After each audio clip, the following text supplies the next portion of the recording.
before we get started today, I want to look at this bell ringer. This is just going to be a good review on what we covered last week. So this bell ringer is all about acceleration. So it says here, let me make sure everyone gets in. So it says a supersonic jet flying at 145 meters per second is accelerated uniformly at a rate of 23.1 meters per second squared for 20 seconds. What is the final velocity? So I'm going to give you guys about 2 minutes, and I want you guys to read this again. I want you to circle your givens, underline what you're looking for. Then once you do that, I want you to make sense of the information by making a list of givens. Decide what equation you're going to use. Remember, we know three. We know our speed equation, velocity equation, and acceleration equation. And I want you guys to see if you can solve for this. If you guys are still working, that's fine. I just want to go and start solving it. So the first thing we should have circled was 145 meters per second, because that was our first value and unit given to us. Our second value and unit given to us was 23.1 meters per second squared. And then our last value with units given to us was 20 seconds. So those should have been our three quantities that we circled, just because that's what the problem gives us.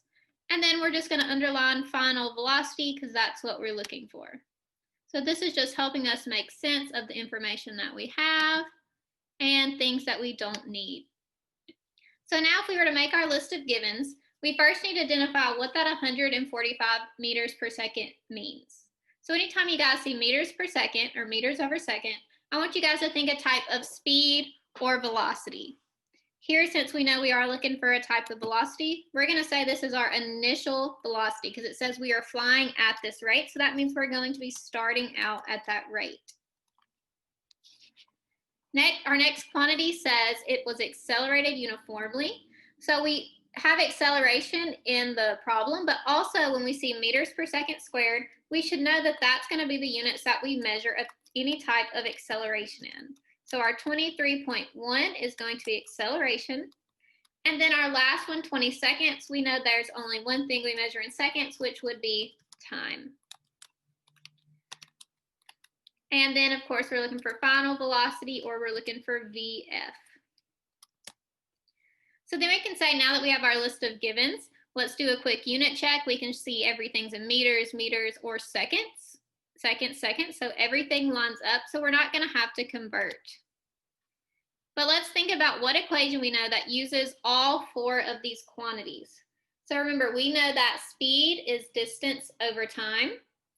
Velocity is displacement over time. And acceleration is the change in velocity over time. So of course, since this one uses acceleration, we're going to pick the only equation we know that uses acceleration, which is going to be acceleration is equal to VF minus VI divided by time. All right, so now we can say we know what equation to use, but we have to think, how are we going to get that VF by itself? So we see that it's not isolated, so we're going to have to manipulate this equation some. So the first thing I would do is to get T off the bottom. So we know that if this, I was writing it out as the expanded form, all of this would be, of course, over T. So to cancel out T, we're going to multiply both sides by T. So T will cancel. And what we do to one side, we know we have to do to the other. So we're going to end up having time times acceleration. Ooh, beautiful. Equals VF.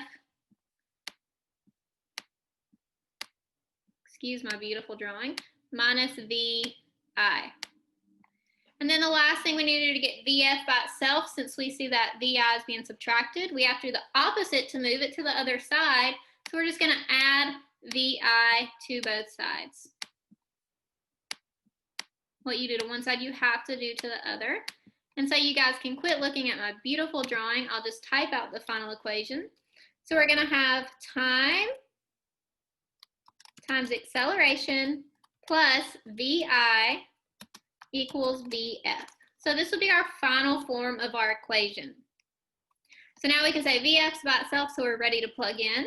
So we're going to end up with 20 seconds times 23.1, I'm just plugging in my values from my list of given, 23.1 meters per second squared plus 145 meters per second. So when we work that out, we should get a pretty big number. So we're going to do 20 times 23.1 plus 145. So you guys should get something around 607. And since we are looking for VF, we know that that's going to be measured in meters per second. So VF is going to be equal to 607 meters per second.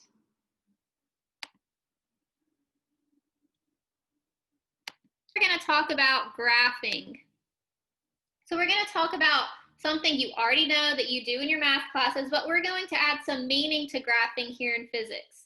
So I know you guys think we might draw graphs because they're fun, which they are fun to draw, but they also have meaning. So the reason that we use graphs is to show relationships. It shows relationships from our data.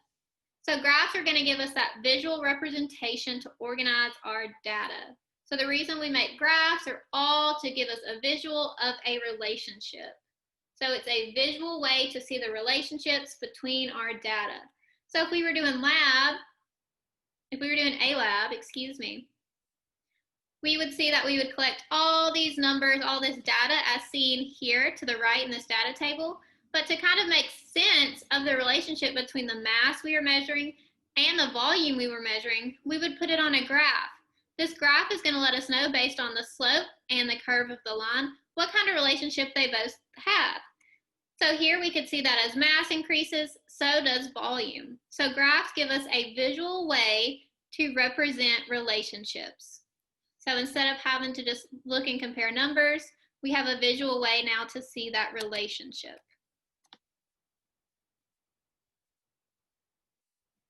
So how do we make graphs? So this is just a reminder on how we make graphs. So of course it says to use at least half the page is number one. You don't have to exactly use half the page. I just say that because I want you to make sure that when you make a graph, you make it large enough so you can actually read it. If your graph's too small, it's going to be hard to actually see that relationship and read the points on your graph. So as long as the graph, when you draw it out, it's big enough to, it's readable, it's fine. It doesn't have to be a half a page, but as long as we can read it, you'll be fine. All right, so steps 2 and 3 are very important when we make graphs. We should always include a title for our graph. So what that means is we need to know what the graph is showing us. And so that's what a title does. If you guys need a good rule of thumb on how to make a title, we usually just put what's on our Y value axis versus what's on our X axis. So for instance, it would be something like if volume was on our Y and mass was on our X, it would be volume versus mass. That would be an example of a title that you could use. As long as the title talks about the type of relationship.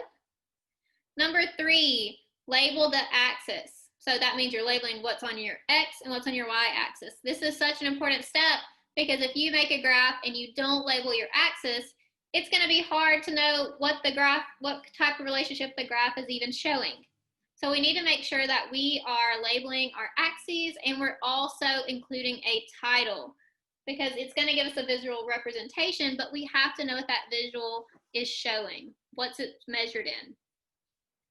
So after we label the axis, we also, number 4, need to include units. So that would mean if we had time on our x-axis, we would include seconds because that would just let us know what type of value or quantity that axis is measured in. So that way we can get a more accurate read on that relationship. Of course, number 5, just scale your axis, which means you can count by 2s, 5s. That just means you don't have to count 1, 2, 3, 4, 5, and so on all the way to 50. That just means to scale your axis using appropriate numbers. And of course, we always want to use a ruler because we want our graph to be straight and readable. If our graph is free-handed, our relationship might look a little different and might not be as accurate, especially if it's supposed to be a straight line and we end up drawing some type of curve. So we need to make sure our graph is readable. We include a title. We label our axis. We include units with our axis. We make sure we're going to scale it correctly, and we're going to use a ruler just to keep it straight. So these are things you guys have all done before. They're just reminders, just to let us know how we will represent relationships. All right, two types of variables. So when we talk about independent, dependent variables, you've probably heard of these in experiments. But when you hear independent variable, that's going to be the one you manipulate or the one that you're going to change. So that means we are changing something about that independent variable. Anytime we are going to graph the independent variable, it's always going to be on the x-axis. So independent is going to be on the x-axis.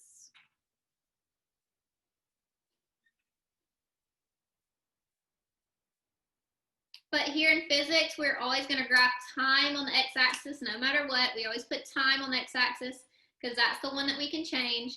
But any independent variable is going to be on the x-axis, and we're always going to put time on the x-axis as well. So independent is going to be the one that we change.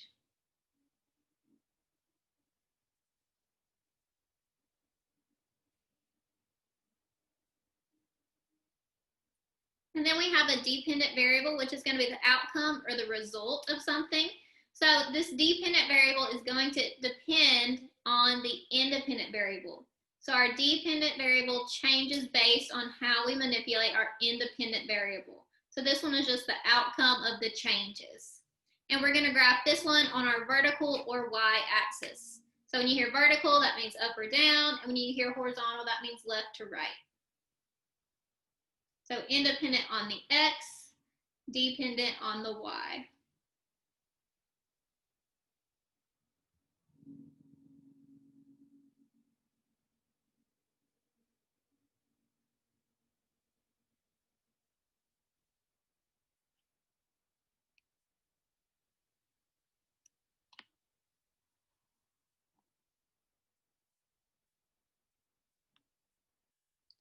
So this is something you don't have to copy down. It's already in your notes, but it's just some steps to help you plot line graphs. It just walks you through the steps.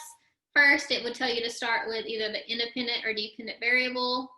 So you would determine the range to be plotted on the x-axis, spread it out as much as possible, label that axis. Then you would plot the data points for both your independent and dependent variable. And what we're about to talk about next is number 8. We're going to draw a best fit line. So this is, again, just some more step-by-steps on how to make a graph. I'm not going to read through all of those because I know you guys have made many graphs in your day. But I do want to talk about what it means by draw a best fit line. So a best fit line is how we are going to represent relationships between the independent and dependent variable. So that best fit line is going to tell us what the relationship is between what's on our x-axis and also what's on our y-axis. So the important things to note about a best fit line is that we are going to draw the line or curve. So it's either going to be a line or curve depending on the relationship, which we'll talk about relationships more in a minute, so that the points hover around the line. So we're not playing connect the dots. We're not weaving in and out the dots. We're not making Christmas trees. We are hovering around the line because our dots do not have to be on the line, because the distance your point is off the line is going to show you the amount of error to the actual relationship. So that means when we are doing labs, we are all humans. We're not perfect. We make mistakes. So if our plots or our points are not directly on the line, that's just showing us errors we might have made in our measurements. That's not a bad thing because that best fit line is still going to show us the correct relationship. All right, so anytime, as you can see down here, how this is the correct way to show this relationship, we can see that it has kind of a curved relationship here, and not all of the lines are actually on the, not all the dots are actually on that line. They're hovering around it because it's just showing the amount of error. But it still shows us the correct type of relationship. This one is wrong because they just drew a straight line. They didn't really look at the type of relationship, which is more of a curve, as we can see from the plots here. This third example, that's going to be wrong. We talked about it's not about connecting the dots and making it look like an animal. It's just about showing the relationship. And then this one, it looks like they just took the line and went in and out and around the dots. That's also not correct. So it's either going to be a type of curve or a line depending on the relationship. So if they're not exactly on the line, remember that's just going to show us the error in the experiment. So best fit line is all about how we show those actual relationships.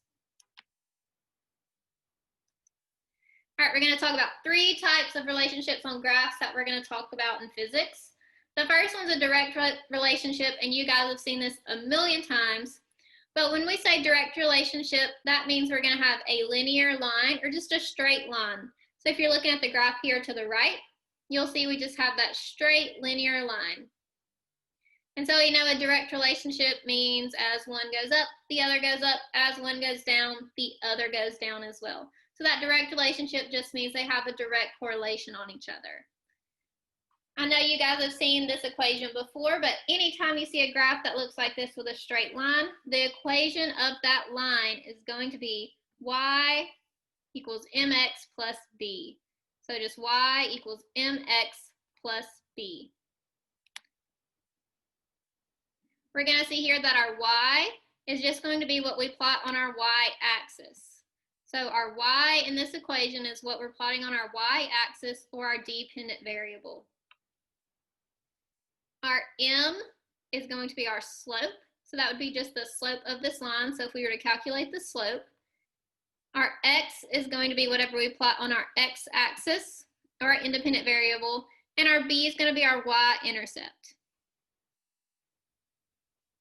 So thankfully, when we do labs, we don't have to do too many of these by hand because we do have Logger Pro, which we downloaded at the beginning of the year, that is going to calculate our slope and y-intercept for us. But it's also just good to know how to calculate slope in case you do need to do so. So if you guys don't really remember how to calculate slope, just a mini review, we're going to say that slope is equal to the rise over run, or you could say it is equal to y2 minus y1 divided by x2 minus x1 as well. All right, so anytime you see a relationship like this, it is just a direct relationship, and the equation of the line is going to be y equals mx plus b. So those are the 2 things I need you guys to get from this slide. Straight line, direct relationship, equation, y equals mx plus b.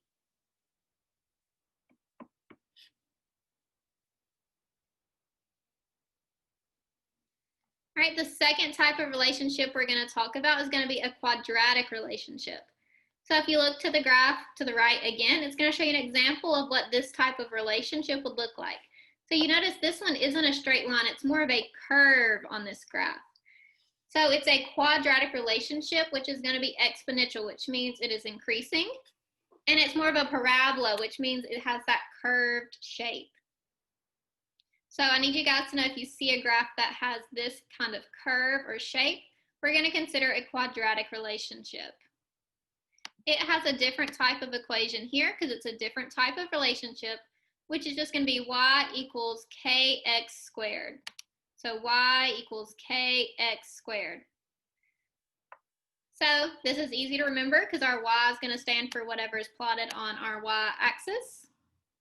Our k is going to be a constant. So thankfully, there were a bunch of scientists out there that did a lot of experiments that came up with these constants for us or derived these constants. So we didn't have to unless that's what we're looking for. So our y, again, is going to be what's on our y-axis. Our k constant is going to be given to us. And then, of course, our x in that equation is just going to be what is on our x-axis. So I need you guys to know off of this one that it's a curve that's exponentially increasing is going to be considered a quadratic relationship. And the equation is y equals kx squared. Y equals kx squared.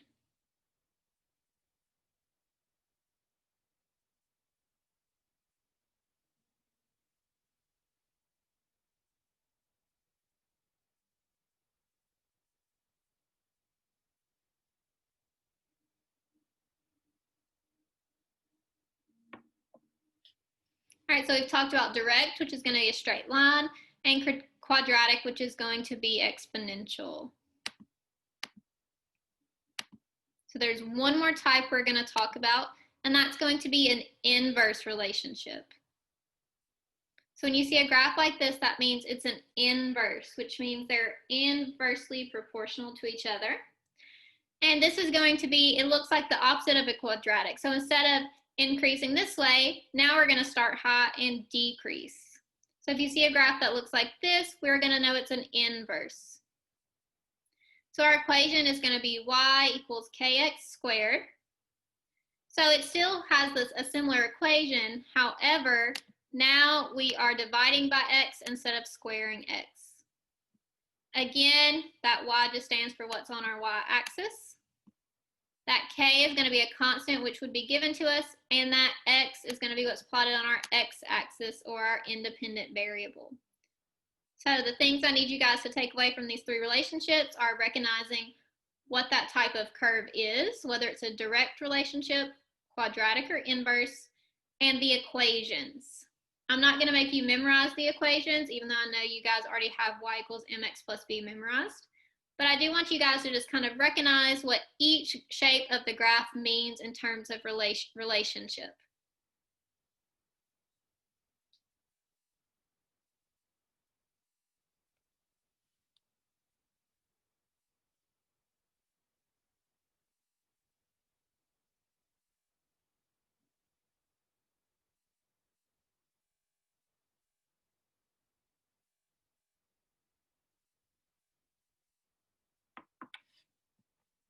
All right, so let's just review those three just so we can get a good idea of the picture.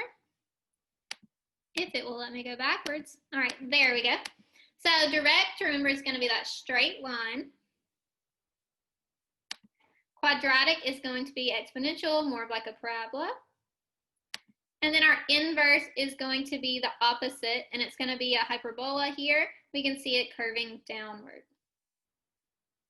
So now that we have went over the three types of relationships we're going to talk about in physics, we are going to talk about what a four-step analysis is.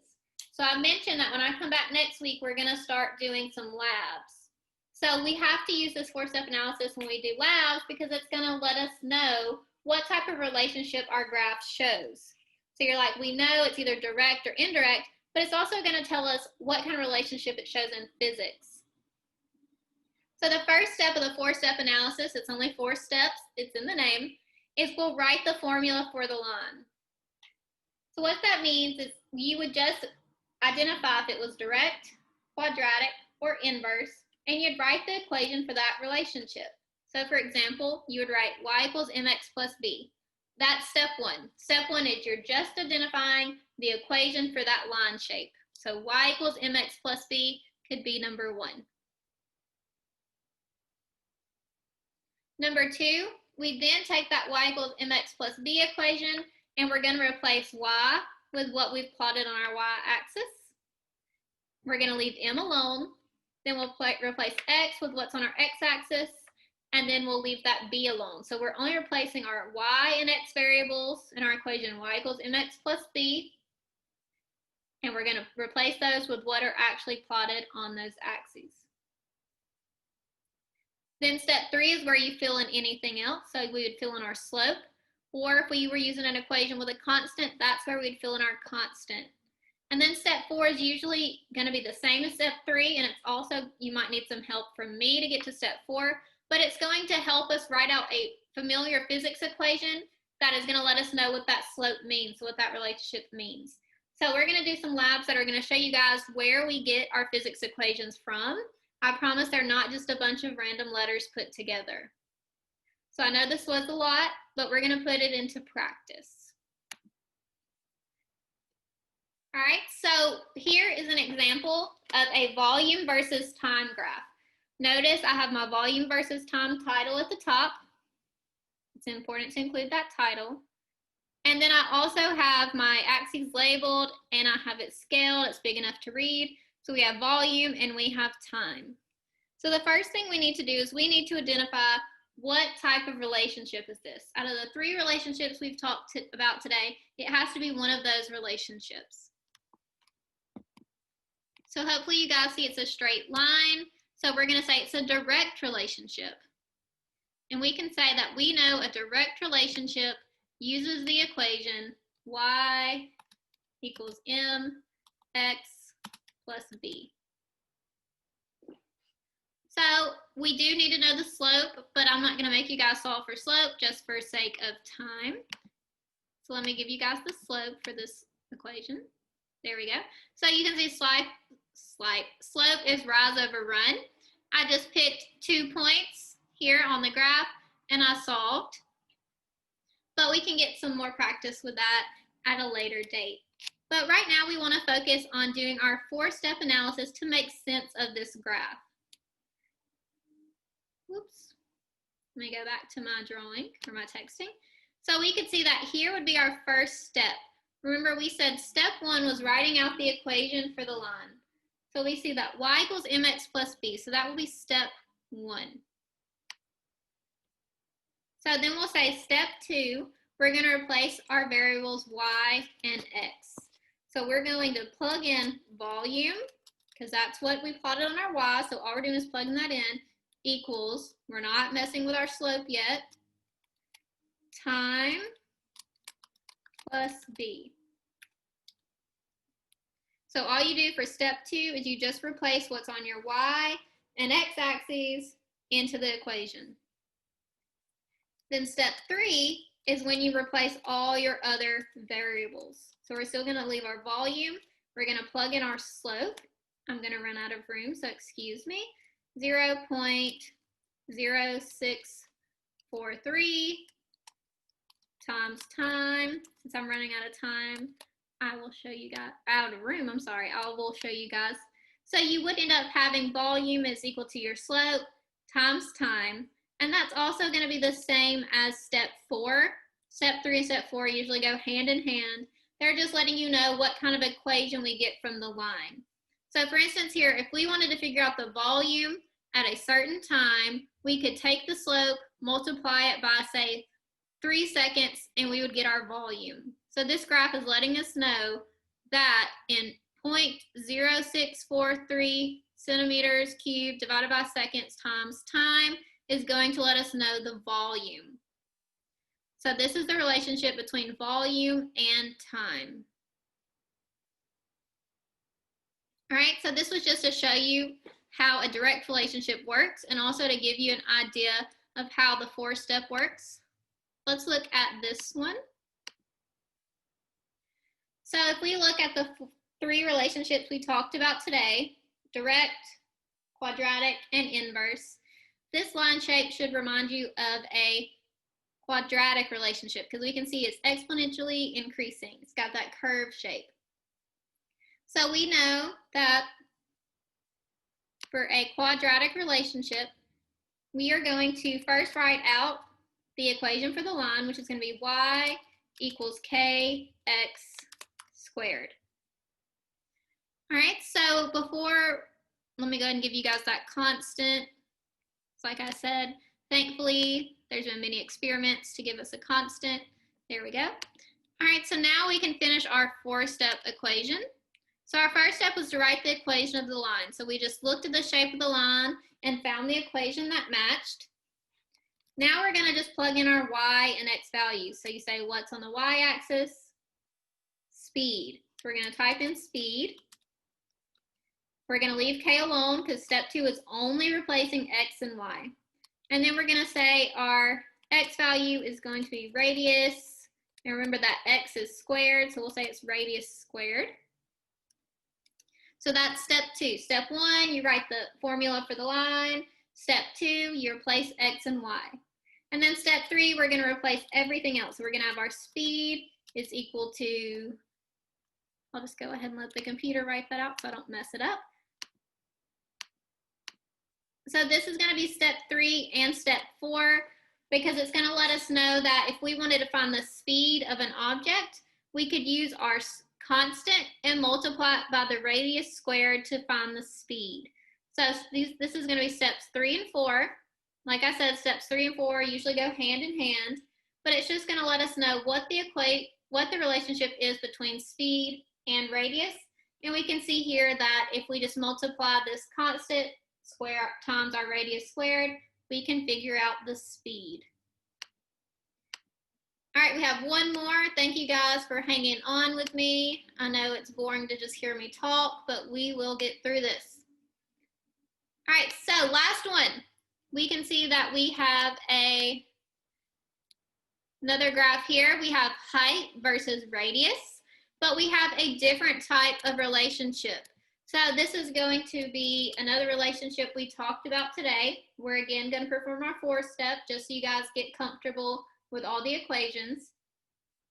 We're going to see this looks like our inverse, so our last relationship we talked about. So if you go back and look at your notes, the equation for an inverse line is going to be y equals k divided by x. So step 1, you just identify the relationship and write that equation. So step 1's easy and it's done. Remember step 2, we're going to replace our x and y. So we're just going to type in height, because we see here that's what's on our y value, equals k. We're going to leave it alone. We're not worried about that yet. Divided by what's on our x, which is just going to be radius. So step 1, we write out the equation. Step 2, we're filling in our x and y values. And then step 3 is when we fill in everything else. Since we do have a k that's a constant, this is going to be our constant here. So again, that's just step 2, replacing our y and x. And then here's going to be step 3. We're going to plug in our constant. So we're going to have height is equal to our constant divided by radius. So our y, k divided by x. And again, that step 3 is also going to be the same as step 4. So the main things I want you to gain from today's lessons are the 3 types of relationships. So direct, inverse, and quadratic. And I want you guys to kind of be familiar with the 4-step. It's not anything I'm going to make you memorize, but we'll get enough practice with it. You'll probably memorize it just kind of a second hand. And I also want you guys to remember how to make graphs. Remember, it's important to make sure they're large enough so they're readable. It's important to include a title. It's important to label your axis and also include units.